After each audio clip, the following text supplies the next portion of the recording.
Bonjour, aujourd'hui au podcast Chez soi avec nous, l'origine de sa maison. Nous sommes de retour avec Véronique Thibault, courtière immobilière chez Via Capital.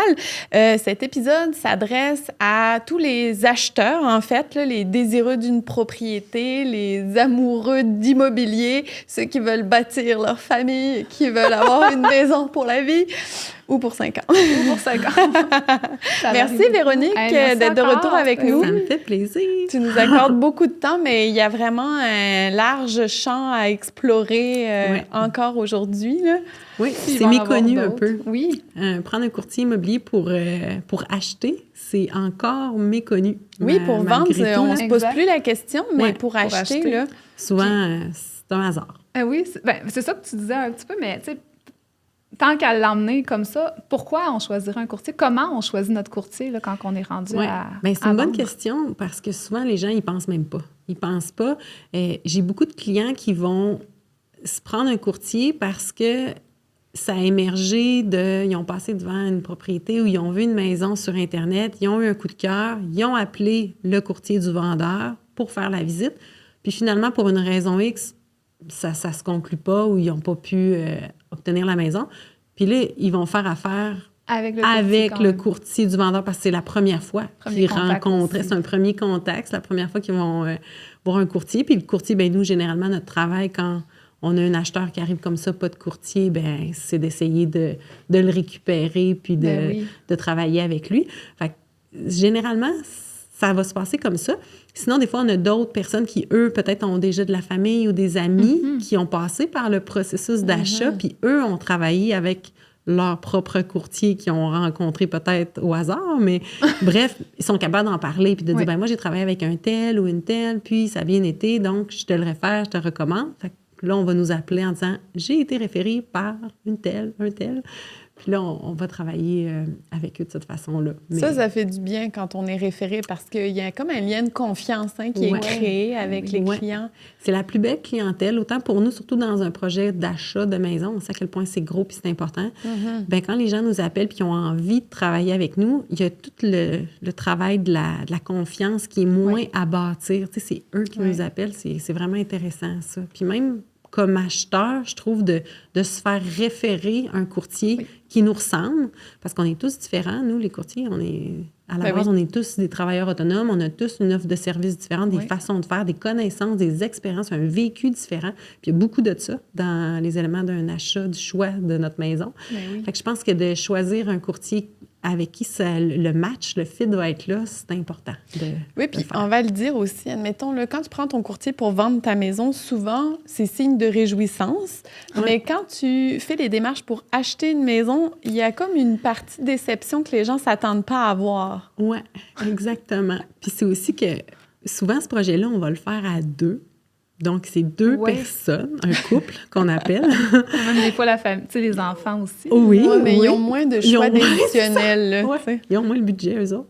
Mais ils ont quand même un mot à dire, là, tu sais, la chambre. Ben, tu sais, moi, en tout cas, Ben non, mais sérieux, tu demanderais à ta fille qu'est-ce que tu penses de la maison? Ben, ado, oui. Ah non, tu vois, là-dessus, on est différents. Mais Amélie, t'es tellement une belle personne. C'est là que je me rends compte que j'ai tellement de chemin à faire. Je veux que tout le monde soit bien. Mais généralement, ça va arriver plus souvent, nous, que les acheteurs vont venir, ceux qui ont des enfants. Les enfants ne seront pas là. Ben non, parce que, ben, il y en a qui vont venir puis sont les bienvenus. Là. C'est juste que c'est tellement gros, les acheteurs veulent vraiment s'investir puis avoir toute leur concentration à tout voir. Fait que des fois, ils vont faire le choix d'eux-mêmes de ne pas amener les enfants pour être focus sur la visite, là. Mais ça arrive des fois, une fois que tout est réglé, là, les enfants reviennent choisir leur chambre. Voir leur espace. Oui, tout à fait. Ben oui. Mais tu sais, les enfants, à un moment donné, ça part de la maison. Oui, je sais. Je sais. C'est quoi la première étape quand tu veux acheter ta maison? Première étape. On va dire qu'une d'entre vous m'appelle. Tu m'appelles, Amélie. Vas-y, Amélie, fais la mise en situation. Ah là là, je suis tannée là, de ma maison, là, c'est trop petit, on se pile ses pieds. Qu'est-ce qu'il faut faire là, si je veux acheter une nouvelle? Donc, Amélie, t'as vraiment une maison ou t'es en appartement? Parce que c'est 2 discours bien différents. Si t'as déjà une maison, déjà, les critères sont tellement plus élevés pour une deuxième propriété. C'est vrai, Tu vas déjà avoir une bonne idée de ce qui te manque ouais. en ce moment. Versus un appartement. Versus un appartement où Oui. est-ce que là, on sait rien du tout. Donc, On vit que ce qu'on on a. refait ton histoire. On va dire OK, comment que... c'est une première acheteur? Là, tu viens d'avoir tes enfants, puis là, Ouais. dans l'appart, Je suis en ça fait... appartement. Vas-y, On vas-y, est en vas-y. appartement. OK. Tu On veux un part du chien, début. absolument. Ouais. Je veux un chien. Action. Je veux un chien. Aïe, aïe, aïe. Donc, je suis en appartement présentement. Ça fait environ 5 ans. Je viens d'avoir mon deuxième et Ah ouais. on se pile ses pieds. Là. Tu sais, Génial. on n'a plus d'espace. Puis là, tu sais, en plus, mon chum, il aimerait vraiment avoir un chien. On aimerait ça avoir un terrain. Mais là, on ne sait pas comment magasiner ça. Parfait. Où c'est que je trouve? Amélie, viens me voir au bureau, ça presse. On va mettre tout ça par écrit parce que tout ça, c'est vraiment important. Oui. Tu as des bons besoins que tu m'as ciblés en partant le chien, Je t'en une ai. cour clôturée. Bon, tu sais, je vois tout ça. Les enfants. Bref, l'idée quand on rencontre un courtier pour la première fois, c'est de s'asseoir puis d'établir nos besoins. Puis par besoin, on va aussi établir un autre critère important qui est le secteur. Ouais. Parce que quand on a autant de besoins, il y a un emplacement qui est essentiel. Donc, est-ce que vous êtes en télétravail à la maison ou est-ce qu'on se déplace encore?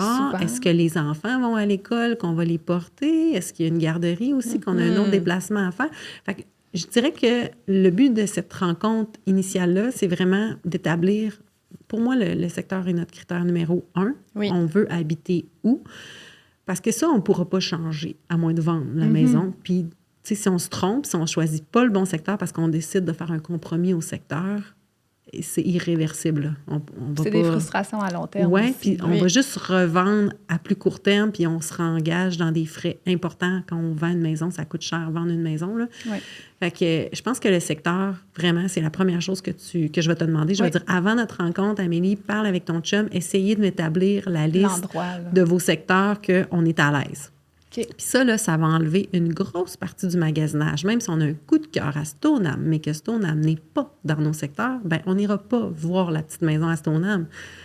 Ouais, On n'ira pas. là, tu fais partie des gens qui mettent des limites. Parce que sinon, Ouais, la c'est recherche, là... Ben, c'est ça, tu sais, je vais Elle fait faire plus de encore ma sens. personnage. Moi, je suis allée là, sur Internet, puis j'en ai vu plein de maisons, C'est ça. là, mais là, laquelle je peux choisir? Comment je peux C'est choisir, ça. tu sais? C'est ça. J'en ai vu 40! Mais c'est aussi que chaque maison est dans un secteur qui est relatif Ben à oui. un prix. Ouais, Tu sais, aussi. on parle de Stoneham, de Cap-Rouge, de Sainte-Foy, de Sainte-Brigitte de Laval, de, tu sais, Val-Bélair. au Val-Bélair. C'est tous... Chaque secteur a sa valeur. Oui. Puis, on peut avoir une plus belle maison si on s'éloigne pour le même budget d'une maison beaucoup plus limitée puis Ouais. réservée, mais dans un quartier de prestige comme Sainte-Foy. Fait que c'est là qu'il faut qu'on établisse dans ce rendez-vous-là avec ton partenaire, les enfants, les besoins, de dire, ben c'est-tu la maison qui... Puis ça ne me dérange pas de faire un peu plus de route parce qu'on tient Ouais. à avoir ce type de maison-là, ce Exact. Ce type prestige-là, de terrain-là. ce puis ouais, terrain-là, c'est ça. pas de voisins, tout ça. Ou au contraire, nous, on préfère un peu plus modeste, mais on veut être à Ouais. côté des autoroutes, des écoles, on veut être à côté des ponts, on a de la famille, ça arrive tout, donc 5 fois, ce serait bien. Tu sais, c'est ça c'est de ça qu'il faut qu'on parle. Puis c'est là que je vais être capable d'établir un peu plus avec vous autres si le budget est proportionnel à ce que vous me dites. Ouais. Parce qu'ultimement, c'est un peu ça que vous venez Puis chercher. il faut là. que ce soit réaliste, c'est ça, Ah, faut avec que ça les soit, besoins. ouais, faut que ça Exact. soit réaliste parce que quand on rencontre un acheteur, puis moi, c'est ma méthode à moi de travailler, je dis tout le temps que c'est un entonnoir, OK? On travaille avec une entonnoir. Donc, quand on va se rencontrer, on va être dans le haut de l'entonnoir. Fait que tu vas avoir plein de besoins, plein de demandes, plein de I wish, tout. Oui. Mais l'idée, c'est que plus qu'on va avancer dans notre magasinage, dans nos visites, ben, On c'est va qu'on raffiner. on va raffiner, tu sais. Fait que si déjà on a au moins raffiné les secteurs, après ça, on va pouvoir se concentrer plus sur ben, la Le maison, type de la maison. grandeur, les rénovations qu'on veut faire, celles qu'on veut pas faire, l'espace de la Ouais. cour, Est-ce que c'est le un soleil, jumelé? oui, Ouais. le type de propriété. Fait que, tu sais, ça, c'est quand même des gros éléments, là. Le secteur, puis tu viens de le nommer, Stéphanie, le type de propriété. Tu sais, des fois, j'en ai qui ben on pourrait aller en condo, mais on pourrait aussi aller en maison, mais peut-être Ah, un c'est ou large, un ouais, plex. c'est ça. Mais là, tu sais, ça se peut, tout ça, mais c'est quand même, ça va être comme un gros entonnoir. Mais à ce moment-là, parce que c'est plus dur à comparer. De pousser les questions pour aller chercher comme certains mots, certaines phrases qu'elle va dire, ça va faire comme OK, mais là, tu viens de me parler de tant de dimensions. C'est ça. Ta cuisine, tu veux grande comme ça, mais dans un condo, tu n'auras pas ça. Oui. C'est exact. Il faut ramener les clients. Oui. Moi, mon travail à moi, c'est de ramener mon acheteur pour que ça soit réalisable, ce qu'il veut, pour avoir des attentes mesurées en fonction des besoins. Parce que si on se lance trop vite à visiter, puis que moi, je me laisse emporter par ce que le client veut visiter, ben à un moment donné, ça vient vite décourageant. Là. Ça vient vite décevant parce qu'on sort de là et on fait « Ah, ben non, c'est bien trop cher pour ce que c'est. Voyons, finalement, c'est un plex, mais un plex, ça vaut super cher, mais on habite juste une des 3 étages, par exemple. » C'est pas tout à fait ça qu'on voulait. Fait qu'à chaque fois, c'est emballant, aller visiter une maison. C'est le fun, c'est un beau projet d'acheter une maison. Mais quand on vit déception après déception, à un moment donné, les gens se disent « Crime, je peux pas acheter finalement. Là, je suis pas en moyen, ça marche pas. » Puis c'est pas ça. C'est peut-être juste que on s'est un peu trop éparpillé puis on n'a pas ciblé les bons produits. Puis ça prend combien de maisons avant que quelqu'un soit découragé? Ah, là, décourager le client ou le courtier? Admettons que tu te places dans les 2 chapeaux, là. Bien, mettons que je suis rendue à plus de 30 maisons, puis tu sais que là-dedans, exemple, il n'y a pas eu d'offre. Là. On n'a fait aucune offre sur ces 30 maisons-là. Ça fait longtemps, là. On commence à être sur le bord. Une moyenne, ça serait combien? Entre 10 et 15, dans un marché équilibré. Là, c'est sûr qu'on est dans un marché de vendeurs, donc il y a peu d'inventaire. Fait que ça se peut qu'on n'arrive même pas. Tu sais, l'année passée, là, en pandémie 2022, on n'arrivait pas à visiter 10 à 15 maisons. Puis si j'en visitais 10, bien, ça se peut que j'avais fait 9 offres d'achat dans ces 10-là. Mais généralement, dans un marché plus équilibré, on peut visiter peut-être entre 10 et 15 maisons, ce qui est vraiment pas beaucoup. Puis là, je suis certaine que je vais faire peur à les gens qui nous écoutent en disant, bien, voyons donc, moi, je vais falloir que j'en visite 50. Parce que moi-même, quand j'ai acheté ma maison, je me dis, ça va être l'enfer. Je n'étais pas courtier à ce moment-là. Je me dis, je vais en visiter 50, ça va être interminable. Je ne vois même pas que quelqu'un pourrait travailler avec moi. Bien, je n'ai visité 2. J'ai acheté la 2e. Puis toutes mes autres maisons, ça a été ça. Ça a été des coups de cœur. C'est le spot, c'est l'emplacement, c'est la grandeur, c'est là que je vais. Fait que, tu sais, on se connaît bien mal, finalement, quand on vient ça m'emmène un point. On a fait venir une comportementaliste humain. Puis, est-ce que ça... Comportementaliste humain? Une spécialiste en comportement. Oui, parce que comportementaliste, ça fait très canin. Je le sais, en disant, je me suis rendu compte. Mais j'ai compris. Mais bref, est-ce que ça fait une différence sur comment tu vas présenter les maisons? T'sais, moi, je sais que je suis émotive. Là. Fait que tu vas me présenter n'importe quel, je vais voir un potentiel. Ah là là, tu sais, oui, je me vois. Puis là, après ça, tu vas m'en montrer un autre. Ah oui, je me vois. Oui, mais ça va être comme designer, c'est pour ça. Oui, mais même sans ça, tu sais, il y en a que...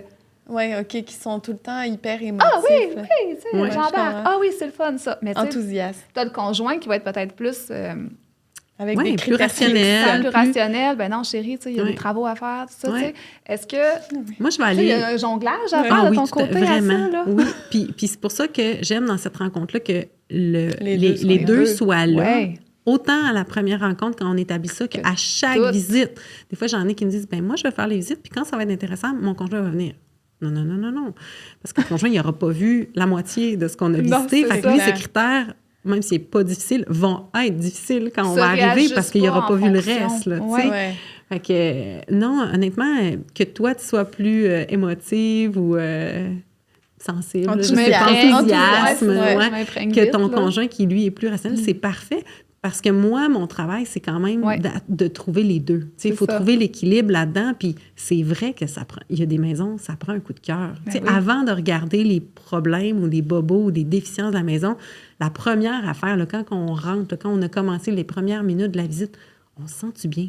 J'ai-tu aimé ça, me rendre ici où j'étais pognée dans le trafic tout le long? J'ai sacré en m'en venant parce que je déteste ce même le avant, là. Tu sais, je suis arrivée dans quel état, puis j'ai commencé ma visite dans quel état comme acheteur. Si ça, c'est là, c'est bien parti. Puis après ça, toutes les petits bugs ou les petits problèmes que ton conjoint pourrait sortir, bien, on va les recevoir à bras ouverts, oui, mais puis on va voir comment on va composer. Oui, c'est ça. Parce qu'on a envie de vivre là. Mais si, en rentrant, ton côté émotif dit non, ta personnalité fait non, ben ça sert à rien même d'aborder les problèmes, ça vient de s'éteindre. Fait que tu sais, il y a quand même un aspect qui est super important que nous, les filles, généralement, les filles, on a un peu plus, on le ressent plus, ça, là. Fait que c'est important. Puis après, ben, on va se retourner vers l'autre partie du couple qui, lui, est un peu plus rationnel, puis c'est tout aussi important. Mais c'est un beau duo d'acheter en couple. C'est de trouver l'équilibre dans tout ça. Et moi, je suis tellement l'inverse. Là. C'est comme moi qui vois toutes les... Je suis vraiment rabat-joie, même dans notre couple professionnel. Là, c'est moi la rabat-joie. Mais en fait, parce que je me suis rendu compte notre couple est inverse aussi dans nos familles. Moi, je suis comme Nico, toi, t'es comme Jeff, aux limites. Là, c'est clair. Tu sais, nous, quand on a visité notre maison, à un moment donné, on a vraiment eu un coup de cœur pour une maison. Là, ça va m'emmener une autre question. C'est quand on est venu à l'inspection que là, il y avait des trop gros travaux de structure. Mais on s'imaginait déjà dans cette maison-là, on s'imaginait dans la rallonge qui était problématique. Mais là, la déception là, à vivre, tu sais, quand les deux s'imaginent, puis que là, il faut rentrer le côté rationnel puis dire, bien, on l'a-tu, ce 35 000-là? Ce budget-là de plus, Fait que là, toi, comment t'accompagnes les gens là-dedans, tu sais? Moi, il y a deux choses. Avant même d'aller visiter la maison, on a quand même, nous, les courtiers, accès à la déclaration du vendeur.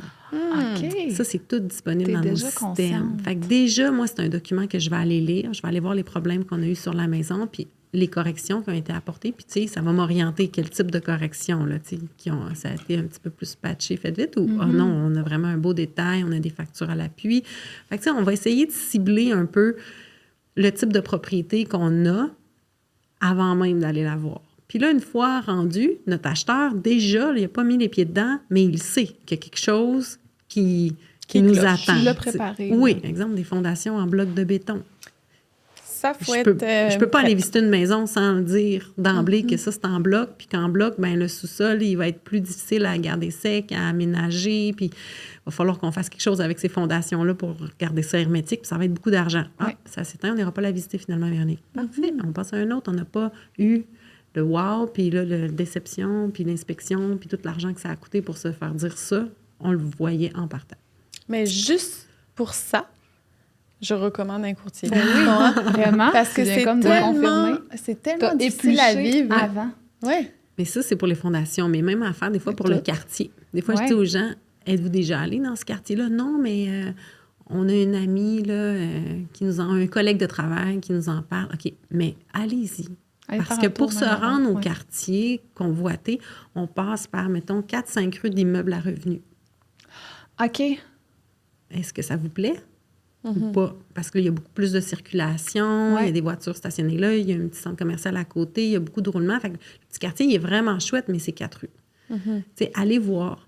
Ou des fois, les photos, la façon qu'on va les prendre, on ne verra pas qu'il y a un gros building derrière ou qu'il y a une industrie d'adossés, puis que l'industrie, ben ils font du transport, puis même les fins de semaine, il va y avoir des remorques dans le cours. Fait que, tu sais, des fois, on va juste dire au client, bien, moi, je le connais, ce secteur-là, puis avant qu'on aille visiter, va voir au moins le Google ou va passer dans le quartier. Tu sais, moi, je suis à l'Ancienne-Lorette. Les gens qui ne connaissent pas l'Ancienne-Lorette puis qui savent pas que... Les gens savent qu'il y a un aéroport puis qu'il y a des avions, mais des fois, les gens ne s'arrêtent pas à dire à quel point ça va me déranger. Puis les gens souvent disent, c'est sûr, ça va me déranger. Mais allez-y. Allez vous stationner dans les rues avoisinant la maison qui vous intéresse, baissez les fenêtres, puis ça vous dérange ou ça vous dérange pas? Parce que des avions, il y en a une couple. C'est ça. Fait que, j'adore. Il y a des choses, des fois, juste des petits cues qu'on va donner à nos acheteurs de faire un certain magasinage avant même de se mettre les pieds dedans, puis on va en épurer, je vous le dis, là, dans une sélection de 10, des fois, j'en retiens 2, 3, là. Puis les autres, on les a toutes enlevées pour X raisons qu'on s'est dit, c'est pas des propriétés qui valent la peine d'être visitées. Mais quand on se rend à la visite, ça arrive qu'on a des surprises. Et finalement, les photos étaient vraiment belles, puis c'est très magané, ou c'est sale, c'est mal entretenu. Puis là, tu sais, on ne pouvait pas vraiment le voir ni sur la déclaration parce que c'est pas des problèmes majeurs. Puis esthétiquement, en photo, c'est quand même beau, des photos, fait que ça, on voit pas les défauts. Mais c'est rare. C'est plutôt rare qu'on se fait surprendre à une visite. Généralement, qu'on a pris le temps de faire la lecture des informations, d'être un petit peu allé sur place. C'est une belle visite pertinente. Là. Même si ça ne fait pas au final, c'est pas grave. On a vu des grandeurs, des dispositions de pièces, des plans. Des fois, des plans de maison, de bungalow, il n'y a pas 1000 façons. Là. Généralement, les splits, c'est pas mal comme ça. Un cottage, ça se ressemble aussi. Il y a des plans qui reviennent souvent. Là. C'est vrai. Fait que... À moins qu'il y ait eu de l'amour puis de l'entretien là, qui ait été mis là, dans ces propriétés-là. Là, parce qu'il y en a aussi là, des gens qui magasinent pour une maison clé en main. Cléon, oui. Toi, Amélie, ça te prendrait pas ce genre de maison, là, je pense. Non, moi, une charge, j'ai un chum entrepreneur. Fait qu'au pire, Ah, je la ferai ouais, après ben en là. clé en main. C'est tout ce qu'il faut, là. Oui, j'ai tout. Ça aide le choix aussi de la maison, sûrement. Vraiment. Ou, tu sais, le budget, là. Oui. Ça travaux. aide à aller plus vers la maison qui a le potentiel, Ouais. mais qui n'a pas le wow. Exact. Dis-moi donc, est-ce que quand tu regardes avec des acheteurs le prix des maisons, est-ce que tu prends en compte les frais connexes permanents, tu sais, les taxes scolaires? Est-ce que tu prends en compte... Les surprises. Oui, c'est ça, les réparations majeures qui sont à venir. Est-ce que tu regardes tout ça avec eux? Quand on commence le processus, absolument, il faut faire une démarche à la banque avec une institution financière. Ça, c'est sûr que je t'en parlerai quand on se rencontre. Est-ce que tu es allé faire ta préqualification hypothécaire? Puis ça, c'est vraiment le côté de la banque. Le courtier hypothécaire se doit de sortir c'est ça. vos dettes, vos ratios d'endettement, puis établir un certain budget. Cependant, si, on va dire, vous avez pas vraiment de dette. On n'a pas de dette d'études, on n'a pas des voitures neuves. Tu sais, on a des dépenses, là, d'épicerie, du récurrent, mais on n'a pas des gros endettements. Bien, vous êtes riche pour la banque. Pour la banque, vous êtes riche parce que vous n'avez pas de dette. Mais il ne compte pas votre niveau de vie. Il ne compte pas que vous allez régulièrement, on achète du vin, on en boit souvent, on va des spectacles. Je vais en voyage. Tout ça. Ça, la banque ne regarde pas vraiment ça. Fait une fois qu'on a fait l'étape avec la banque, eux, ils ont fait ils ont établi un certain budget, ils vont me donner des lignes directrices. Mais moi, je trouve que c'est important de prendre une petite feuille blanche, là, une petite colonne des dépenses, une petite colonne des revenus, assurance, hydro, épicerie, voyage, restaurant... et autres. Puis là, on se demande, c'est quoi finalement le budget qui est raisonnable? Je vais avoir à payer par mois aussi. Par mois, pour une maison. Puis on va travailler avec ce budget-là. Assurément qu'on va regarder à côté la banque, qu'est-ce qu'elle a dit, parce que des fois, il y a des clients qui s'auto-limitent beaucoup trop. Tu sais, on a peur, c'est une première maison, c'est pas trop... c'est quoi notre budget réel? Fait qu'on met tout ça au pire, mais là, il ne faut pas oublier qu'on achète une maison. Puis que l'objectif, c'est pas de trop se limiter, de trop se restreindre. Puis c'est drôle que je dise ça de même. Mais le but, c'est que je veux pas que vous ayez à revendre dans 5 ans parce que ça répond plus à vos besoins, parce qu'on s'est trop limité. Parce que ça coûte cher vendre une maison. Ça coûte des frais notaires, ça coûte un certificat de localisation, ça coûte des frais de courtage, ça coûte... on va repeinturer, on va rénover, on a du temps. C'est cher de se tromper. Fait que quand on veut choisir, l'idéal, c'est de faire peut-être des compromis sur... le goût, c'est pas à notre goût, c'est pas tout à fait ce qu'on voulait. La salle de bain est à refaire. La salle de bain, oui, c'est ça. Mais les pièces sont grandes, c'est dans le quartier qu'on voulait, le terrain a du potentiel. On va de l'avant avec ça. Fait que combien ça coûte pour ce potentiel-là? On pourrait peut-être augmenter un petit peu notre budget. Fait que, il faut comme faire la part des choses entre ce que la banque va vous allouer puis ce que vous allez compter. Mais oui, on fait cet exercice-là de se poser cette question-là. Tu nous accompagnes avec ça. Là.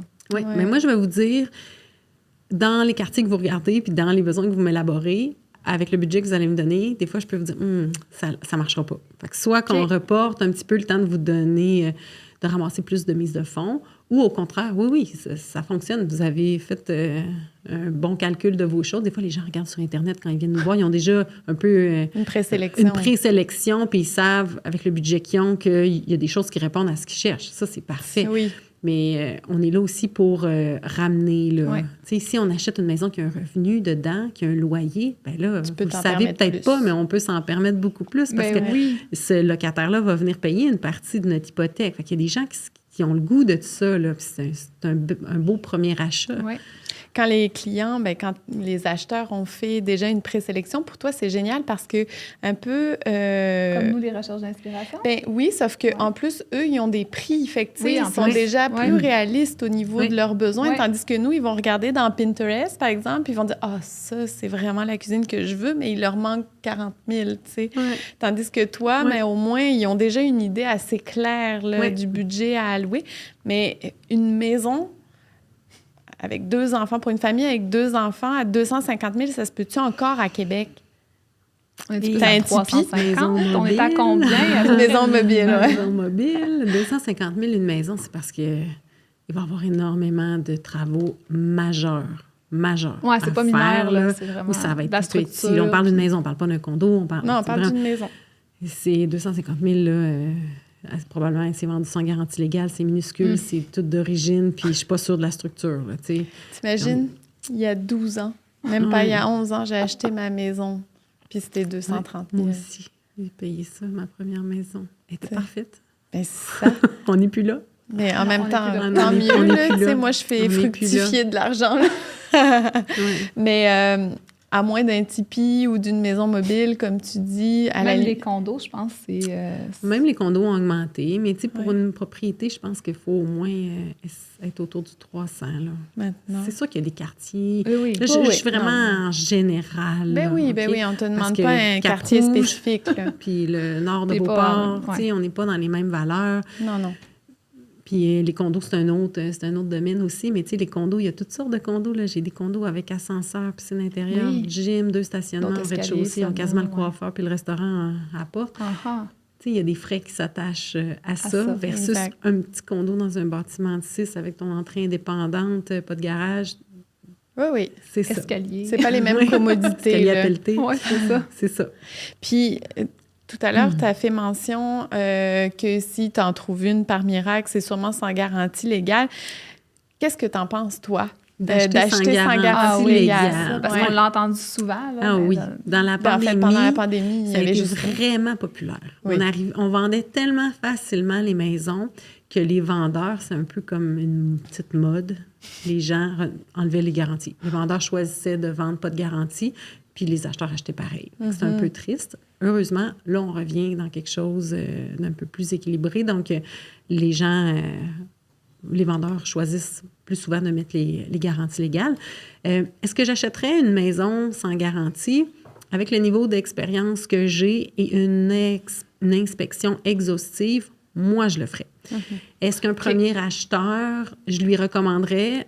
Ça dépend. Toi, tu me disais, ton Mon chum est conjoint est entrepreneur, entrepreneur, fait que ça peut- il a une expérience, une expertise différente. Exact. C'est quelque chose qu'on aborderait assurément que tu achètes mais une si je maison suis pas sans manuel, mon garantie. chum n'est pas manuel. Mais c'est pas tant d'être manuel, OK. c'est plus, c'est quoi votre niveau de risque? Si on OK. va à la bourse puis qu'on fait des placements, on achète des actions, ben ils vont vous faire passer là, un petit test pour établir votre niveau de risque. Ben, acheter C'est le avec même principe. c'est le même concept. Fait que si vous êtes des gens qui n'avaient pas peur de prendre certains Ouais. risques, puis vous avez une capacité financière, un bon coussin, vous êtes prêt à parer à des éventualités, ben c'est un risque que vous pouvez choisir Ouais. de prendre.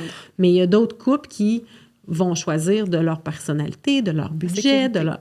Oui, de dire, moi, non, je veux acheter avec garantie, puis c'est un critère important, puis on va travailler avec un comme avec l'autre. Ouais. C'est juste que dans le contexte où est-ce qu'on achète sans garantie légale, bien là, c'est sûr que je vais venir peser un petit peu plus sur Accentuer. l'importance, d'avoir Ouais. un inspecteur, puis, tu sais, d'avoir nos types de fondations, notre structure, notre emplacement, le type de sol. Tu sais, il y a des questions plus importantes qu'on va venir s'adresser parce qu'on ne changera pas la Non. maison de terrain, des fondations, on ne veut pas avoir à refaire ça. Non, Fait que, tu sais, c'est ça. après ça, le reste, ben ça se corrige. Là. Il y a bien Exact. des choses qui se corrigent. Ça dépend du prix. Tu parlais justement à l'instant de l'inspection, une inspection en résidence versus une inspection d'un condo. Peux-tu nous donner un peu les grandes lignes Ouais. là, de C'est pareil. ce qui est une... Non, c'est différent. Une inspection dans une propriété, ça va être la maison au complet qu'on va inspecter. L'inspecteur, d'abord, c'est plus cher aussi. Ouais. L'inspecteur va se présenter, il va généralement commencer à l'extérieur. Fait qu'il va regarder les pentes de terrain, les margelles, les fondations, les fissures, la toiture. Il va regarder beaucoup d'aspects structurels qui vont nous dire, on a-tu une bonne coquille, là? Tu sais, Ouais, lui, c'est ça. ce qu'on veut savoir, c'est notre coquille, c'est-tu bon? Après ça, il va rentrer en dedans, puis là, on va regarder le contenant. Tu sais, bon, les armoires, les tiroirs, la plomberie, l'électricité, mais ça reste que on peut peut-être plus facilement réparer des éléments à l'intérieur, mais quand on tombe dans des éléments de la coquille, des éléments structuraux, c'est beaucoup plus cher. Ouais. Fait que l'inspecteur a une importance Capitale. grande, Ouais, capitale, c'est ça. ouais, pour une maison.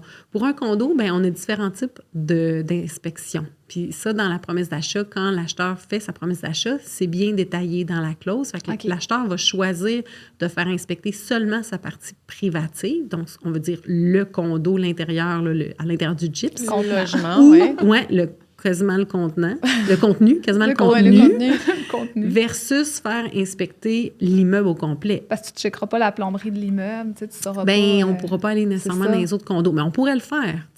Dans le choix que l'acheteur va faire dans sa clause, il pourrait dire, moi, je vais faire inspecter l'immeuble au complet à grands frais. Parce que là, c'est un immeuble de 6 condos ou c'est un immeuble de 150 condos? Le prix ne sera pas le même. Puis je vous confirme que les acheteurs qui vont faire inspecter un immeuble de 150 condos, j'en ai jamais vu. Parce qu'on va plutôt aller en copropriété. L'importance, oui, l'inspection va être importante, mais ce qui va être encore plus important, je crois, c'est d'aller vers la lecture des documents de copropriété, de s'assurer d'aller lire les états financiers, les procès-verbaux. Puis il y a beaucoup de choses qui s'en viennent avec l'OACIQ, les lois sur la copropriété se resserrent. Donc, il y a beaucoup de documents dans le futur qui vont être disponibles pour les acheteurs, pour les courtiers, pour aller voir dans quel état est notre bâtiment. Fait que là, ça va être plus de mesurer, est-ce que cette bâtisse-là est bien gérée? Est-ce qu'on a... Le syndicat fait son travail? Est-ce que le compte de banque est bien rempli? On a-tu un bon fonds de prévoyance? Fait que ça va être un gros élément qu'on doit regarder pour venir compléter notre inspection. Mais tu vois, Véronique, ça...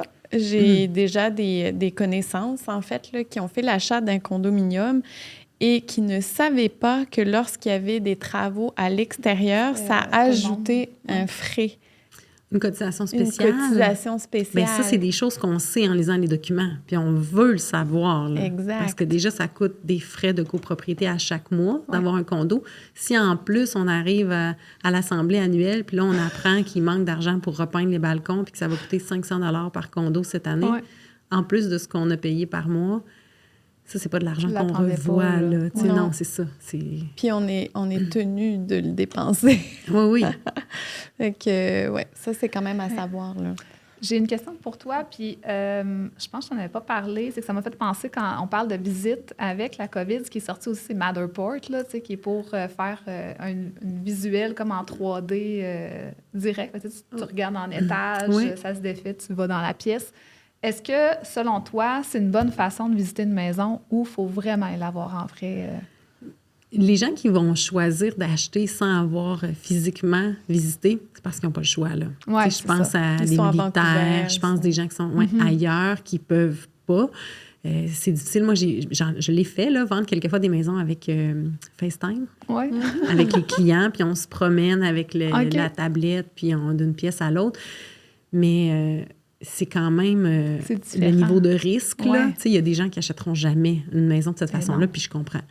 Mais quand on n'a pas le choix, on doit le faire. C'est vraiment mieux d'être sur place. Sur place, on voit la luminosité, on voit plus facilement les petits détails, la finition, à quel point c'est fait. Une vidéo, des fois, c'est un peu comme une photo. On voit ça floute. Oui, c'est ça. Ça floute.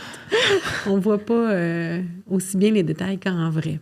Fait que la visite est toujours super importante. Oui, puis l'inspection, d'être présent à l'inspection. On n'envoie pas un inspecteur faire l'inspection, puis l'acheteur n'est pas là. Non, parce que, on le comprend, mais c'est aussi très alarmiste, un rapport d'inspection, parce que l'inspecteur est là pour dénoter toutes les problématiques, mais il est aussi là pour ne pas se faire poursuivre dans le futur s'il y a un problème. Fait que les rapports sont très, très étoffés. Puis en vrai, sur place, quand ils font la démonstration du rapport, puis qu'ils expliquent à l'acheteur, des fois, on fait « Ah, oui, ça, je suis prêt à composer avec la pente de terrain. Là, je vais relever, ou je vais rajouter une margelle, ou je vais faire ci, je vais faire ça. » Mais dans le rapport, c'est... c'est très exhaustif. C'est très exhaustif. Quand je dis on ne comprend pas, c'est pas nécessairement qu'on comprend pas, mais il faut que tu le lises pour que tu sois sûr de chaque mot qu'il a mis, parce qu'il a mis des termes aussi. Oui, puis c'est pas là pour faire ressortir le « wow ». Non.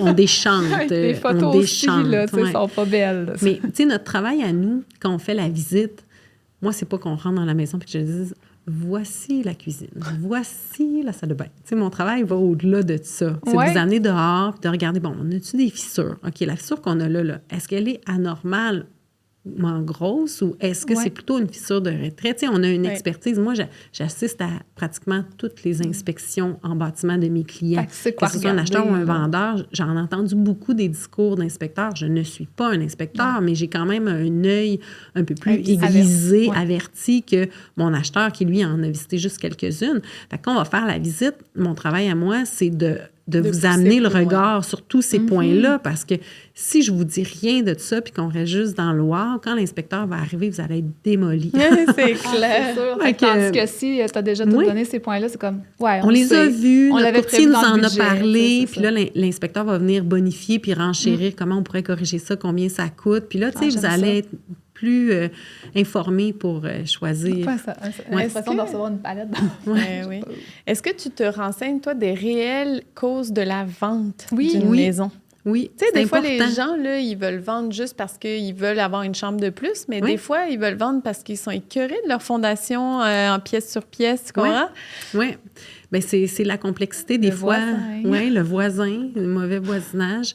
Dans la déclaration du vendeur, il y a une question Ouais. là-dessus. Parce que si vraiment, là, des gens vendent parce qu'il y a un conflit important ou parce qu'on a C'est un important de le problème. savoir. Oui, une zone inondable. Tu sais, des choses comme Ouais. ça, il faut le dire, c'est obligatoire. On peut s'attendre à ce que ce soit plus long à vendre. On peut s'attendre à ce que ce soit plus complexe. Mais on ne peut pas passer à côté de ça. Il faut que je le demande, puis on doit le divulguer. Mais il y a un acheteur pour chaque maison. On Oui. les vend toutes. Il faut juste s'y prendre de la bonne façon, puis avoir la patience, puis il va y avoir un prix au bout de ça qui va s'attacher à ces problématiques-là. Mais c'est important. Les décès aussi, ou tu sais, les... Oui, suicide ou mort suicide, violente. mort, ouais, ça, faut que tu les c'est mentionnes. déclaré. Il y a une Ça, tu l'as question là-dessus. Oui, ben moi, il est mort tout court, mais ça n'a pas été déclaré. Mais Ben, tu vois, ça, c'est un élément ouais, qui qu'on doit être aurait déclaré. bien aimé savoir. Oui. Il y a des recours pour ça. Fait que ça peut être... C'est demandé, là, de le dire. Ah oui, là. c'est demandé, puis c'est une fausse déclaration. Là. Si Ouais. un vendeur cache ça, ça pourrait être vu comme un vice caché, ça. OK. C'était connu, puis ça n'a pas été déclaré. Fait que... Mais il faut que ce soit un suicide ou une mort violente. Oui, Tu sais, c'est s'il est mort de sa belle-mort dans la maison, Ouais, dans là, la là, salle de c'est bain, ça. là, C'est différent. on est pris quand même avec. Non! Enfin. Tu allais partir sur autre chose. Oui, mais là, tu vois, je l'ai comme oublié vu que tu as mentionné ça. Mais, ah oui, on parlait de Centris.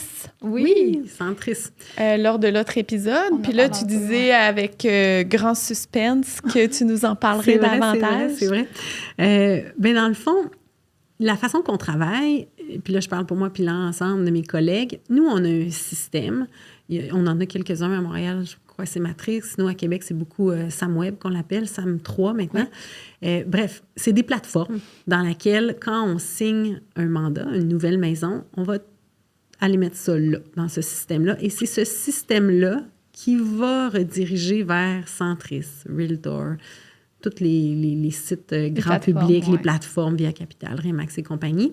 Donc, nous, comme courtier de l'acheteur, on peut vous faire un profil à l'intérieur de notre système. Espèce d'entonnoir. Oui, c'est ça. Donc, au lieu que nos acheteurs aient créé un profil sur le site de Remax, un profil sur le site de Via Capital, un sur le site de Centris. On pourrait peut-être le faire juste sur Centris au lieu de faire toutes les bannières, mais des fois, il y en a qui en font partout.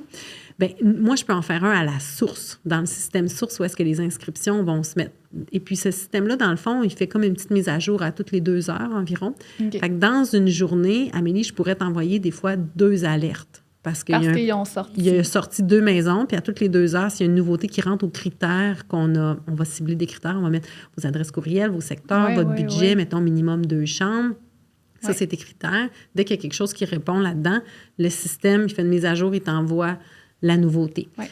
Si cette même maison-là, tu ne l'avais pas reçue parce qu'on va dire le budget était au-dessus de ce qu'on avait mis comme limite, tu ne l'as pas eu, mais 2 semaines plus tard, le prix est rabaissé et puis là, ça rentre dans ton budget. Bien, tu vas avoir la mise à jour. Dès qu'il y a une baisse de prix, le système renvoie une alerte. Fait que pour toi, ce que ça fait, c'est que tu reçois un courriel, ton conjoint aussi, par exemple, là. Vous cliquez sur le lien, puis là, vous rentrez dans une petite plateforme, un genre de petite intranet pour vous autres, où est-ce qu'on voit les maisons apparaître avec le prix, la fiche descriptive. Puis là, maintenant, on a même des émoticônes. Vous pouvez cliquer. J'adore, j'aime pas, je déteste. Puis il y a un petit bloc de commentaires. Fait que, Pourquoi tel? ben moi, j'aime telle affaire, puis Ouais. ton chum, il peut dire, ah ben moi, j'aime pas telle affaire. Fait que là, on prend des notes des fois. Tu sais, quand on c'est est en le fun. début de recherche, des fois, j'ai des gens qui me disent, ben on commence à regarder, mais tu sais, on n'est pas pressé. Souvent, les gens nous approchent, les acheteurs, en disant, je suis vraiment pas pressé. Tu sais, ils ont peur qu'on leur mette de la pression, je Ouais, crois. là. exact. Mais tout le monde nous dit, on n'est vraiment pas pressé. Puis finalement, ben Et finalement, une fois qu'ils ont fait une visite, là, tout le monde s'emballe. Faut que ça Puis- déboule. Ouais, c'est ça. Tu sais, quand on embarque dans ce projet-là, on a juste hâte qu'il Ouais. arrive. Là. Fait que tout le monde n'est pas pressé, mais au final, ça prend rarement 2 ans. Là. Fait que, on fait le profil, on reçoit les alertes, on commence à se faire une petite idée de ce qu'on aime. Des fois, on en tag, j'aime, j'adore, j'aime pas. Fait que déjà, on cible un peu. Puis après ça, la prochaine étape, là, ça va être de commencer nos visites. Puis là, OK. il y a une autre épuration qui va se faire. C'est fou comme entre la première visite, exemple, puis la 10e, le client a progressé. Ben il y a, oui, il y a c'est des certain. choses, là, tu sais, on ne visite pas des maisons tous les jours. Là, on Non. va dans notre famille, on va chez des amis, puis ça s'arrête là. Mais quand on commence à faire des visites, souvent, les gens, ils ne savent pas c'est quoi un carré 24-37. Là. C'est C'est clair. petit. C'est petit. C'est vraiment petit. Sur le coup, ils pensent que c'est grave. Oui, bien, tu sais, en photo, tout à grand angle, les photos Ben, sont ouais. belles. Moi, les clients qui ont construit, des fois, ils disent « Ah, c'était notre première maison, 24-37, on trouverait ça grave. » Finalement, c'est pas très grave. C'est dans les plus petits. C'est souvent Exact. ça là, qui est dit. C'est Fait que ça. ça leur permet de concrétiser un peu ce qu'ils ont lu sur Exact. papier. Mais là. quand on l'a vu une fois, puis qu'on leur dit en sortant, mais celle-là, c'était 24-37. Ah, OK. Fait qu'il faut aller plus Oui. haut. Fait que là, on pourrait C'est aller ça. plus comme dans, mettons, un bon 40. Là. Ça serait wow, là. Tu sais, un OK. 26, On est 28, plus dans 40. le même Non, c'est budget. ça, hein, c'est sur Mais, joue, là, mais- c'est ça. Fait que là, il faut voir. Peut-être que la maison est moins rénovée, elle est plus d'origine, mais c'est des personnes retraitées qui habitent là depuis 10 ans. Elle est propre. Impeccable. Propre, c'est Ouais. impeccable. C'est ça qu'on veut, parce que le potentiel est là. Ouais. Alors que l'autre, elle est petite, elle est toute rénovée, mais elle est aussi à son plein potentiel. Elle est maximisée, là. Tu sais, essayez pas de changer un luminaire, sont toutes déjà beaux. Fait que vous payez pour tout ça, mais peut-être que dans 5 ans ou 7 ans, vous allez me rappeler, vous Ça dire, ben là, répondra j'ai un pas. autre enfant, on sait plus où mettre les sleeping, on sait plus où mettre la tente, les 3 vélos, Ouais. les snows, les sports d'hiver. Bon, fait que là, il faut grandir ou faire un cabanon. Ah, j'ai pas Ouais. assez de terrain. Bon. Moi, ce que j'aime beaucoup de ce que tu apportes de plus, là, parce que c'est pas pour rien aussi, là, c'est pas parce qu'on te connaît qu'on t'a fait venir, mais c'est que tu vois vraiment le potentiel. Oui, c'est ça, c'est l'approche par rapport au potentiel d'une maison. Oui. Parce que c'est sûr que de l'extérieur, des fois, elles sont un peu, Désuètes. boboches, désuètes. Ouais. Ouais, exact. Tu sais, moi, ma maison, par exemple, je l'appelle ma maison de clown, là, parce que... Tu sais, la toiture était orange. Là, il y avait comme un jeu de blanc, de gris, de orangé. Ouais. Tu sais, de l'extérieur, elle est vraiment laide, là, ma maison. Mais quand tu vois le potentiel à l'intérieur, l'espace, bien là, toi, tu es capable de dire à tes clients, écoutez, là, Ouais. en telle ou telle maison, là, celle-là, elle a beaucoup plus de potentiel. Oui, mais c'est parce qu'on en visite tellement. Ben oui. On en visite tellement, puis des fois, on voit des belles affaires. Là. Tu sais, on voit des bonnes idées, là, les fameux bungalows avec l'escalier en rentrant. Là. Il y en a qui font des cuisines incroyables avec ça, Ouais. vous le savez. Là. Ouais. Vous êtes de celles qui font ces plans incroyables. Mais tu sais, quand on rentre dans une cuisine qui n'a pas été optimisée pour son escalier dans la porte, mais on est capable Tu de le sais qu'il est suggérer là. des idées. Ouais. C'est pas moi qui va faire le plan, là. Ça, je Non. voulais ça. Mais je vais être capable de dire, il y a de quoi à faire. On a assez d'espace, Ouais. la salle à manger, la façon que c'est... On a 3 chambres en haut, on peut peut-être en prendre une, en garder juste 2, on va aller récupérer ça, agrandir un petit peu notre salle de bain, faire un walk-in de l'autre bord. Bon, tu sais... C'est C'est ça. ça que... C'est C'est ça. ça. C'est ça qui est le fun pour... c'est le gain que les acheteurs ont parce qu'ils n'en voient pas autant, puis nous, on peut les guider là-dedans. En tout cas, je parle pour moi parce que j'adore ça. Mais c'est ta force aussi, je pense, autant, comme on disait tantôt, à la vente qu'à l'achat. Tu as un œil vraiment aguerri de ce côté-là, autant pour tes maisons à toi que tu as achetées. C'est un plus là, pour un Oui. acheteur là, ou un vendeur. Oui. Puis d'attacher ça à une valeur aussi après ça. C'est quoi que tu recommandes le plus à tes acheteurs lorsqu'ils visitent la maison? Ouais. ce qu'il faudrait qu'ils regardent? Ou tu leur montres pas mal déjà de ce qu'on a compris. Moi, je suis là pour faire le travail de leur montrer ce qu'eux vont pas prendre le temps de regarder. Ouais, le tu rouvres les garde-robes moi, j'ouvre les garde-robes, les armoires de cuisine. Oui, voir si ça lâche. Oui. Moi, je vais... Belle de loin, pas de proche. Les fenêtres, on va regarder beaucoup les fenêtres. Est-ce que les thermos sont descellés? Ouais. Quel âge ont les fenêtres? Des fois, les années sont écrites dans les thermos. Tellement. Rarement, les gens le savent. Mais tu sais, je m'approche, puis j'arrive à trouver les années d'installation des fenêtres. Même les vendeurs, des fois, je ne sais pas. C'était l'ancien propriétaire, puis on le trouve. De regarder, des fois, dans les garde-robes, les gens vont moins prendre le temps d'aller réparer une fissure ou un petit dégât d'eau dans un garde-robe. On ne le voit pas. Tu sais, moi, je vais ouvrir le garde-robe, je vais regarder le rangement, mais je vais jeter un petit œil au coin, voir s'il n'y a pas des petits signes là, d'un petit quelque chose qui nous aurait été laissé, un petit cadeau. Ouais. Les sous-sols, on voit tellement de choses dans les sous-sols. Il y a tout le temps une pièce, généralement, qui n'est pas autant finie. Tu sais, que le plafond n'est pas fini, on va voir la structure, elle est faite en quoi. Oui. Tu sais, ça a l'air de quoi un plafond ouvert? Ça nous révèle tellement de choses. Tu vois tout de suite s'ils ont percé toutes les solives pour passer un tuyau. Tu sais, c'est dans le coin proche de la plomberie. Ouais. On va voir la plomberie. Est-ce en PEX ou est en cuivre? Oui. C'est quoi? Ils l'ont changé? Ils ont tout rabouté ça? Panneau électrique. Le panneau électrique, exact. Le changement. Oui. Il y a plein de choses à voir. Puis l'acheteur, c'est pas ça qu'il est venu voir. Ben non. Il fait la visite, lui, puis il se demande, si tu assez grand? Est-ce que je me sens bien? Si-tu lumineux? Où est-ce que je vais mettre mon divan? Mon frigo rentre-tu? Oui. Bon. Puis on leur dit, peut-être qu'on va le vendre, le frigo. Là. On n'achète pas la maison pour rentrer le frigo. Exact. Fait que là, des fois, oui, mais il est neuf. Oui, mais là, il va falloir faire des choix, des compromis, tu sais. Fait qu'on est là pour les amener le regard sur des choses où est-ce qu'eux penseraient pas nécessairement, puis qui attendraient l'inspection. Puis c'est moins... On aime ça, amener ces éléments-là avant l'inspection. Ouais. Puis dis-moi, est-ce que les sous-sols non finis, ça rebute les acheteurs? Est-ce que c'est une pièce, tu sais, que les gens veulent? Oui, exact. Pas nécessairement. Il y a des gens qui vont préférer avoir un sous-sol qui est soit pas fini ou même tout à refaire parce qu'ils vont se dire, crime, on repart à dans le moment, là, on n'a pas d'enfants, on n'a pas besoin de ce sous-sol-là. Puis là, notre budget fait qu'on peut s'offrir justement une maison plus grande ou dans un secteur qu'on recherche. Puis on va s'occuper du sous-sol plus tard, puis on va le faire à nos goûts. Fait que moi, j'aime beaucoup l'idée de payer pour ne pas payer pour quelque chose que j'aime pas. Fait que je préfère qu'on le rénove pas à ma place. Je préfère qu'on définisse pas les divisions d'un sous-sol à mon goût, à ma place. Je veux le faire. Okay. Mais il y en a d'autres pour qui, au contraire, on cherche plus que tout soit fini, optimisé, là, parce qu'eux n'ont pas le temps, n'ont pas le regard, l'énergie pour faire ça. Fait que ça va dépendre de chaque acheteur. Là. C'est une bonne question. Parce qu'on se demandait les pièces, tu sais... les pièces clés. Les pièces clés à rénover. Autant les cuisines, pour le vendeur que l'acheteur. La cuisine, les gens, fait peur un peu à tout le monde, mais on ne veut pas, comme vendeur, rénover une cuisine puis vendre. Ben non, ça, c'est sûr. Ça, c'est sûr que c'est pas dans ton argent. Là. Non, exact. Mais pour l'acheteur, les pièces, je pense que c'est un peu... Pour l'acheteur, c'est selon ses besoins. S'il travaille à la maison, là, non seulement ça prend des chambres, mais ça prend des espaces bureaux. Fait que, on l'a tue, cet espace-là, quelque part. Fait que le sous-sol qui n'est pas aménagé pourrait peut-être nous permettre de le faire, le bureau. Parfait. Hey, attends, je reviens sur ce que tu dis, là, parce que nous, il y a beaucoup de gens qui disent, je vais vendre d'ici 5 ans, ça vaut-tu la peine que je refasse la cuisine? Fait que moi, ce que je leur dis souvent, c'est, si vos panneaux tombent, oui, vous allez le récupérer, là, cet argent-là. Là. Oui. Mais si elle est fonctionnelle. Si elle est fonctionnelle, moi, il y a des cuisines que je visite des fois, là, tu sais, avec des panneaux en bois réels, avec les pointes de diamants. Vous savez, les filles, de quoi je parle? Mais ils sont comme neufs. Oui. Ils sont grandes. C'est des belles grandes cuisines, des beaux panneaux. On touche pas à ça. Tu sais, la madame, elle a vécu là-dedans 20 ans, puis elle l'aime encore. C'est peut-être pas le temps, là, de la rénover pour vendre dans 3-4 ans, 5 ans. On est aussi bien peut-être de mettre les sous ailleurs. Juste changer un luminaire, juste changer nos poignées, là. Je vais aimer ça. Je vais faire un petit wow, mais on va pas aller mettre, je sais pas, 30, 40, 50 000 dans la cuisine pour la revendre dans 5 ans.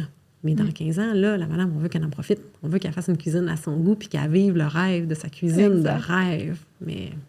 Moi, souvent, ce que je fais comme calcul, c'est un peu comme le prix d'un café par jour. Fait que si ta cuisine te coûte 15 $ par jour pour en profiter, elle est peut-être trop chère. Mais tu sais, si elle te coûte tant parce que tu l'as mis sur 15 ans, un peu comme une voiture, là, elle est rentable. Fait que tu sais, souvent, c'est comme ça que je l'utilise. C'est bon. C'est une belle façon. Ça permet de prendre des décisions peut-être plus éclairées. Laveuse-sécheuse. Oui. Tu sais, il y a beaucoup de clients qui les descendent en bas, mais tu sais, niveau quand les acheteurs rentrent puis qu'ils la C'est voient vraiment une bonne question. au rez-de-chaussée, dans la salle de bain, est-ce que ça rebute ou ils disent tout de suite, on va les redescendre puis ça va être correct? Ça va dépendre de si l'acheteur, c'est quel acheteur. Si j'ai des personnes un peu plus avancées en âge, ils voudront pas prendre l'escalier Ouais. puis jouer à je monte, je descends pour Ouais. aller faire mon petit lavage. Ils sont deux. Ils vont même souvent les remonter. Des Oui. fois, il y en a qui vont condamner une chambre parce qu'ils n'en ont plus besoin puis ils vont aller nous mettre une laveuse sécheuse dans une chambre parce qu'eux, ils veulent rester au rez-de-chaussée. Mais de façon générale, on oublie cette exception-là. De façon générale, parlant, une famille, là, ouais. je sais pas si vous faites ça, vous étendez votre linge ou vous mettez tout à la sécheuse. Eh bien, tu vois, J'ai commencé. je fais partie de celles qui met tout à la sécheuse parce qu'à un moment donné, Ok. on a autre chose à faire que du lavage dans une journée. Moi, j'en mets beaucoup à la sécheuse, mais j'en étends aussi. Ouais, quelques-heures. Beaucoup. Oui, c'est Puis pour de ça que plus t'as en une plus. si belle salle de lavage. Qu'on pourra montrer. Hein? C'est dans une chambre. là. Non, mais pour moi, c'est important. Mais je parle pas juste pour moi. Là. Non, de non, façon je pense qu'il y a beaucoup de générale, monde, oui. il y a beaucoup de gens qui étendent. Hein, un petit côté écolo, Stéphanie, que tu pourrais... Non. Mais il y a, Ne me rajoute pas ce travail-là. Mais les gens ont quand même un intérêt Oui. à suspendre un peu, puis quand on peut ne pas prendre la sécheuse, on essaie de le faire. Fait que d'avoir une laveuse sécheuse au rez-de-chaussée, tu sais, dans un corridor avec deux portes, Ben là, non, puis c'est là, ça. on le met où, le rack? Dans la Ah chambre oui. à coucher, dans le salon, dans le salon. Dans le hein, salon. dans le salon. Mais c'est souvent là, hein? que ça Eh fait oui. Fait que d'avoir la capacité physique pour les mettre à part au sous-sol, par exemple, ben c'est le fun parce que ça permet d'étendre Ouais. et de ne pas avoir les fameux racks dans nos aires de vie, là, tu sais. Et tu vois, là, moi, là, j'ai vraiment un discours complètement différent, mais je pense que ça, c'est hyper culturel. Mais c'est aussi très personnel. Ouais. Mais, tu sais, C'est très personnel. que- Moi, ça, c'est mon idée que je viens de te donner. Mais il y a des clients pour qui garde-robe avec laveuse sécheuse au rez-de-chaussée, c'est parfait. Les chambres sont là, puis Ah non, mais c'est même super, pas. là. Non, mais tu sais, moi, c'est plus le fait de, quand tu as une famille, devoir descendre 1 ou 2 étages pour te rendre à la salle de lavage. Je veux dire, à part pour faire du workout, là, ça sert à quoi? Tu sais, quand tu peux l'avoir sur le même étage que les chambres ou quand Ouais. tu peux l'avoir, tu sais, un étage de moins.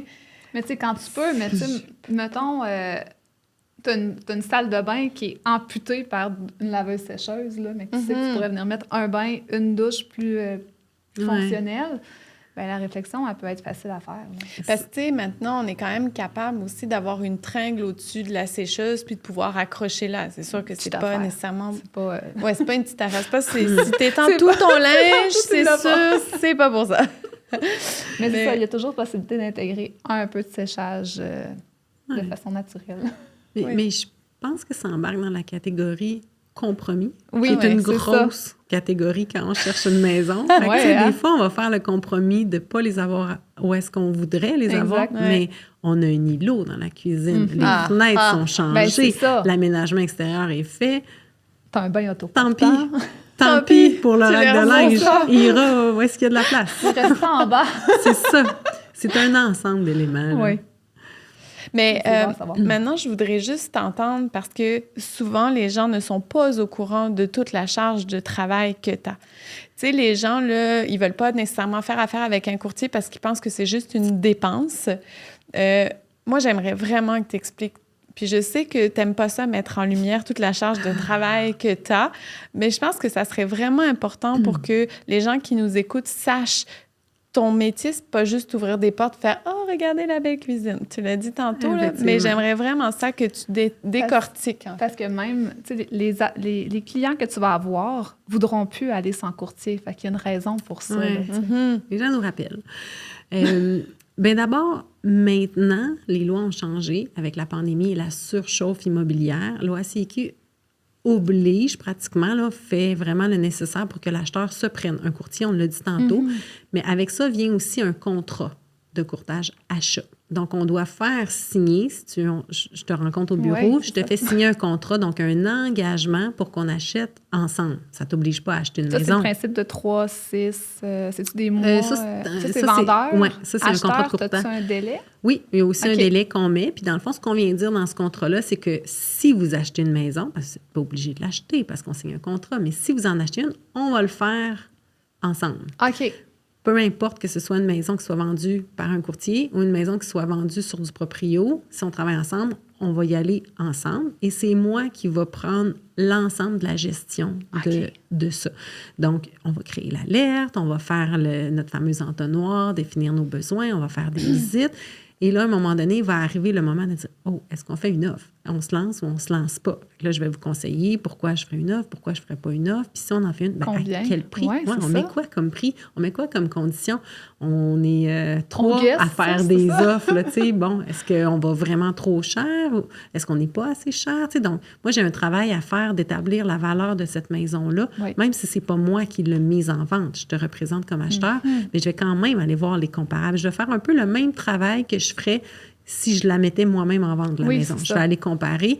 Puis, c'est quand même facilitant pour nous parce que je les visite. J'en visite tellement. J'en vois beaucoup de propriétés. Fait que des fois, sur des fiches, on se dit « Ah, crime, cette maison-là, c'était beau, elle s'est vendue tel prix. » Mais moi, je l'ai visitée, puis je sais pourquoi c'est pas vendu si cher. C'est parce qu'il y avait 22 chats, puis ça sentait l'urine de chat dans tous les tapis. Puis c'est quand même difficile de faire partir ça. Ou celle-là, c'était une maison de fumeurs. Ou celle-là, elle avait juste une chambre au rez-de-chaussée. Ou bon, tu sais, fait qu'il y a des choses comme ça qu'on vient avec le temps, on est capable d'expliquer pourquoi une maison s'est vendue tel prix, puis on est capable plus facilement d'évaluer aussi celle sur laquelle tu vas faire une offre. Combien on devrait offrir, puis en fonction de sa grandeur, son pied carré, puis bon, les travaux à faire ou à refaire. Fait que je vais t'aiguiller là-dedans, puis là, on va établir une stratégie. On a parlé dans l'autre podcast, on faisait une stratégie avec le vendeur. On s'y prend comment pour vendre, mais avec l'acheteur, c'est la même affaire. Surtout dans le marché qu'on vient de passer, ça nous prend une stratégie pour réussir à la dénicher, la maison. Parce que dans les dernières années, là, je pouvais faire des fois 3 puis 4 offres d'achat avec le même couple avant qu'on réussisse à avoir un accepté. Tu sais, de la déception, là, il y en avait beaucoup, beaucoup. Puis je disais aux gens, là, attachez-vous pas trop, là. Imagine-toi pas trop encore dedans. D'habitude, c'est ça qu'on veut faire. D'habitude, on rentre et on se dit, bon, vous voyez-vous ici, on le sent-tu? Oui, non. Mais là, il ne fallait pas trop parce que c'était tellement prenant. Oui, c'était crève-cœur, exact. Fait qu'on va faire cette étape-là aussi. On va faire notre offre d'achat. On va établir notre stratégie de dire, bon, ben à quel point on la veut. Là, moi, je vais vous dire, en fonction du nombre d'offres, on est 3, on est 4, on est 5, j'irai jusqu'à tel prix. C'est ce que je pense que ça prend pour l'acquérir. Mais après ça, je vais dire, êtes-vous prêt à payer ce prix-là? On a quand même fait ce compromis-là. Non, Véronique, nous, ça serait ça notre limite. Bien, parfait. Ça va être ça notre limite. Puis si ça ne fonctionne pas, ben on ne sera pas déçus parce qu'on avait établi une limite. Fait que c'est des stratégies comme ça qu'on va s'établir. Sur certaines, on va aller plus haut. Puis sur d'autres, je le sais que vous avez un budget qui permet X montant, mais sur une autre maison, on va choisir d'aller plus bas parce qu'il y aurait ça à refaire ou on a plus de compromis sur celle-là que sur l'autre. Fait qu'à chaque fois, on va réévaluer. Puis c'est pas parce que votre budget permet d'aller plus haut qu'on va se rendre au maximum du budget. C'est le fun à savoir aussi, là. C'est important. À partir du moment où on travaille ensemble, on a un contrat. Là. On va finir par l'acheter ensemble. Qu'on l'achète ensemble dans 2 semaines, dans 3 mois ou dans 2 ans, l'important, c'est que la relation puis que la confiance reste là.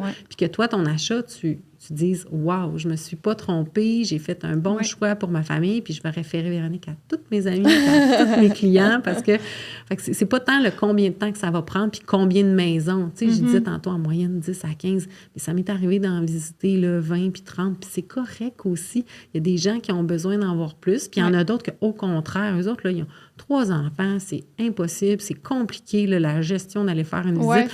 Eux autres, ils veulent être sûrs que quand on y va, c'est parce que vraiment, là, c'est à peu près sûr qu'il y a une offre. Puis il y en a d'autres que c'est l'inverse. Fait que, tu sais, moi, au final, dans mon travail, dans ma journée, ça s'équilibre. Il y a des gens à qui je vais donner plus de temps en visite. Il y en a d'autres à qui je vais donner plus de temps à expliquer les clauses du contrat parce qu'eux sont un peu plus insécures ou moins familiers avec ça. Il y en a d'autres que ça va être plus dans la détermination du prix parce qu'on a quelqu'un ici qui est à cheval sur les finances ou calculateur, ou tu sais, bon, fait qu'on va mettre plus de temps là. Fait que, tu sais, finalement, je vais me mouler à chaque client, aux besoins de chacun, parce que sont tous différents, puis en plus, vous êtes 2 différents dans le même couple. Fait que on va vraiment se fondre, mais mon travail peut quand même varier beaucoup d'un couple à l'autre couple, avec garantie, pas de garantie, un plex, un condo, une maison, un quartier, ça change beaucoup, mais on est là pour ça parce qu'on en voit plein. C'est ça, au final, c'est qu'on a une bonne expertise, parce qu'on fait ça tout le temps. C'est de là la force, là, je pense, un courtier qui a de l'expérience. Est-ce que toi, tu as une équipe aussi... avec toi? Oui, avec toi, dans le sens où notaire, on a besoin d'en avoir un. Arpenteur, on a besoin d'en avoir un. Absolument. On a beaucoup de professionnels qu'on réfère, des notaires, des arpenteurs, des inspecteurs. Ça, on a l'obligation d'en référer toujours au moins 3, idéalement, pour pas justement avoir des partis pris. Fait qu'on va en référer quelques-uns. Moi, je vais aimer référer des gens quand même pédagogues, là, surtout à mes premiers acheteurs, des inspecteurs qui prennent le temps d'expliquer comment on répare ça. Là. C'est pas juste de dire qu'il y a un problème, là, on fait quoi, comment ça coûte. Des notaires aussi, même à faire. Des fois, on va demander des gens qui font de la rénovation, des cuisinistes. Je voudrais faire tout le temps, les filles, quand on me demande de faire une cuisine. Mais non, on a une belle équipe là, de gens avec qui on travaille, puis des courtiers hypothécaires aussi. Beaucoup des courtiers hypothécaires. Ça, là, je pense que c'est un gros dossier. Là. Je trouve que c'était vraiment un plus-value de pouvoir savoir à qui s'adresser pour continuer le processus, là, parce que inspecteur, tu l'as dit, fortement recommandé. Puis, ben c'est ça, notaire, ça passe par là, si tu veux faire ta transaction. Puis même après, tu sais, quand les gens, on a notarié, c'est fini, ben c'est pas vraiment fini. Ils peuvent tout le temps m'appeler et dire, ben là, je serais rendue à changer mon chauffe-eau. T'aurais pas un plombier? Ben oui, je peux t'en référer un. Oui, c'est bien comme la référence. Un peu comme mais pas juste ça, là, j'aimerais ça que t'en parles aussi, là, si jamais il y a un litige. Oui. Parce que c'est pas toutes les bannières qui l'offrent. Pas tous les courtiers non plus. Oui, c'est vrai. OK. Via Capital, nous, on a un programme de protection. On a ils appellent ça une protection domiciliaire, puis on a une protection juridique aussi. Donc, selon on est l'acheteur ou le vendeur, on a des protections qui viennent protéger notre client. Ça, c'est nous, comme courtier, qui choisissons ou pas de l'offrir à nos clients. Donc, c'est-à-dire que moi, j'ai des frais que je vais payer à chaque transaction. Exemple, pour toi, comme acheteur, je paierais une protection qui fait en sorte que pendant ta première année que tu possèdes la maison, tu aurais, pendant ces 12 mois-là, ce qu'on veut, c'est que tu n'aies pas de frais à payer. Exemple, s'il y a un calorifère qui arrête de marcher. Le calorifère, il n'est pas vieux, il a été changé il y a 3-4 ans, puis il devrait fonctionner. Bien, la garantie que moi j'ai payée, c'est une assurance. Là. Tu vas appeler la compagnie d'assurance, tu vas donner l'adresse, puis on va soit t'envoyer un électricien, tu vas parler, eux vont gérer ça. Je ne peux pas vous expliquer tout le détail du programme. Mais c'est pas juste en cas de gros pépins, là, c'est aussi en cas de petits pépins. Oui, la protection domiciliaire, c'est plomberie, chauffage, électricité, ces choses-là qui étaient dans la maison, qui ont, je crois, c'est 10 ans ou moins, là, faut pas que ça aille 25 ans, là. Mais quand c'est on a tout un programme qu'on détaille puis qu'on remet à nos acheteurs. Mais le but, c'est que pendant 1 an, un petit pommeau de douche, une hotte micro-ondes, tu sais, ça vaut 900 $, une hotte micro-ondes là, qui brise, bien, c'est incluse dans la vente, puis que à plus de garantie du fabricant, bien, nous, on vient absorber ça. On vient pallier à ça. Fait qu'il y a des courtiers qui adhèrent à ces programmes-là. Il y en a d'autres qui ne le font pas. Puis il y a des bannières qui n'ont pas ça non plus. Mais pour ceux qui l'ont, je trouve que c'est un bonus parce que comme une sécurité, là, la première année, les dépenses sont déjà à côté. Là, on ne part pas toujours en vacances l'année qu'on achète une maison. Là. Donc, ça, dans le jardin. Dans le jardin. Quand il y en a un. C'est ça. Exact. Mais ça, moi, je trouve que c'était vraiment un gros plus. Puis, on a la protection juridique aussi. J'ai l'image de toi, je m'excuse. De moi? Dans le jardin? Dans le jardin. La maison de clown? Tu magasines, toi. Dans le fond, tu voyages dans ton jardin. Parce que tu peux pas cette année-là. C'est un peu ça. La larme à l'œil. Ouais, c'est ça. Oui, c'est ça. Mais moi, je pense que c'est à se renseigner. Là. Oui. Ça, tu sais, quand tu fais affaire avec ta bannière et Oui. que tu cherches ton courtier, Oui, c'est valider vraiment un les beau protections. plus. C'est un petit plus, Exact. là. Puis, tu Ouais. sais, même, c'est bon pour le vendeur aussi, là, parce que le vendeur, au lieu d'avoir un téléphone de son acheteur, ben il va appeler le courtier en premier. Ah Tu sais, oui. le vendeur n'aura pas ce rappel-là Ben de oui, dire, en effet. Colin, telle affaire, là. Il va gérer son problème, notre acheteur. Puis on a la protection juridique aussi. Fait que, tu sais, si jamais on dit, je pense que peut-être qu'on aurait un vice caché. Ben là, C'est comme ils peuvent ça. m'appeler, puis ils peuvent m'en parler. C'est-tu Puis là, un an aussi ou c'est un peu c'est plus loin? un peu plus long de mémoire, là, faudrait que je valide. OK. Mais non, il me semble que c'est plus long que ça, là. Fait que s'il y a des quelque chose. questionnements, est-ce que ça serait un vice caché? Ben moi, j'insiste tout le temps pour que les clients me rappellent en premier, puis là, je leur redonne le numéro, puis je leur explique la garantie, puis je les oriente. Je peux pas agir Ben comme non. un Mais avocat tu leur ou montres, quoi tu sais, que ce c'est quoi soit. les étapes, Mais exemple, ouais, mise je en peux les demeure et tout guider. ça, là.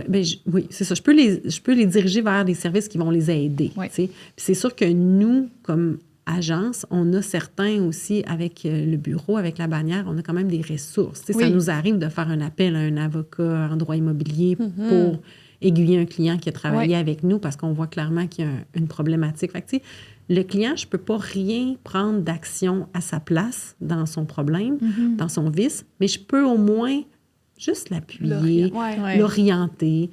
Tu sais, je peux faire figure à Mais côté de lui. mine de rien, ce support-là, C'est ça beaucoup. enlève beaucoup de stress. Là. Ouais. De savoir qu'on peut être accompagné, là, Ouais. ça Mais enlève comme je vous dis, énormément de stress. c'est pas moi qui a une responsabilité. Ben non. Je Ben peux non. pas Ben rien non. absorber pour le vendeur. Mais c'est Ben fun de... Tu sais, je l'ai visité avec lui, la maison. Ben oui, J'étais là à c'est ça. l'inspection. On a quand même vécu ce problème-là avec lui ou cette situation-là. Fait que les gens aiment ça, de Apprécient. savoir, apprécient Ben, c'est ça. le côté puis- humain qui continue après, ce que Exact. je trouve vraiment bien. là. Ouais. Hey, merci pour cette tonne d'informations. C'était Là. le fun. C'était vraiment chouette. Ouais. là. C'est Ouais. sûr qu'on va devoir te rappeler Je là, pense que pour oui. d'autres épisodes parce que moi, j'ai eu d'autres idées. Je suis sûre qu'Amélie aussi. Et que Ça si va tu me veux faire te prêter au plaisir. jeu, là, Ben ouais, oui, exact. vraiment. Ben, merci beaucoup. Fait que si vous avez aimé l'épisode, c'est le temps d'en écouter un autre. Passe à l'autre. Mais pour vrai, tu sais, si tu te demandais si ça prenait un courtier pour acheter, maintenant, tu as la réponse. Oui, je pense qu'elle vient de Merci. soi. C'est là. très, très confirmé. Merci. beaucoup. Merci beaucoup. Bye. Bye-bye.